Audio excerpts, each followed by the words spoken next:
Miss universe 2025-এর মুকুট জিতেছেন model ও অভিনেত্রী তানজিয়া জামান মিথিলা। বৃহস্পতিবার রাতে রাজধানীর তেজগাঁওয়ের আলোকিক গ্রিন হাউসে আয়োজিত এক জমকালো অনুষ্ঠানে তাকে বিজয়ী ঘোষণা করা হয়। এ সময় মঞ্চে মিথিলার মাথায় বিজয়ীর মুকুট পরিয়ে দেন জাতীয় চলচ্চিত্র পুরস্কার প্রাপ্ত অভিনেত্রী তমা মির্জা এবং মডেল অভিনেত্রী পিয়া জান্নাতুল।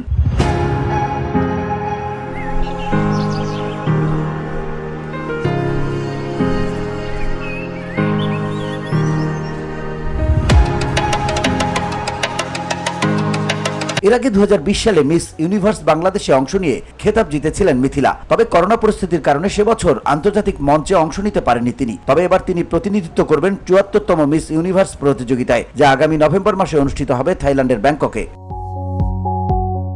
বিজয়ী হবার পর তাৎক্ষণিক প্রতিক্রিয়ায় মিথিলায় জয় উৎসর্গ করেন তার মাকে। তিনি বলেন, আজ আমি যা কিছু তা আমার মায়ের জন্যই সম্ভব হয়েছে। তিনি সবসময় আমার শক্তি ও অনুপ্রেরণা ছিলেন। এই অর্জন যেমন আমার তেমনি তারও। আন্তর্জাতিক প্রতিযোগিতা প্রসঙ্গে মিথিলা বলেন, আমি গর্বের সঙ্গে বাংলাদেশের প্রতিনিধিত্ব করতে চাই। মর্যাদা, সাহস ও সম্মানের সঙ্গে দেশের সুনাম রক্ষার সর্বোচ্চ চেষ্টা করব। VOD Bangla news desk.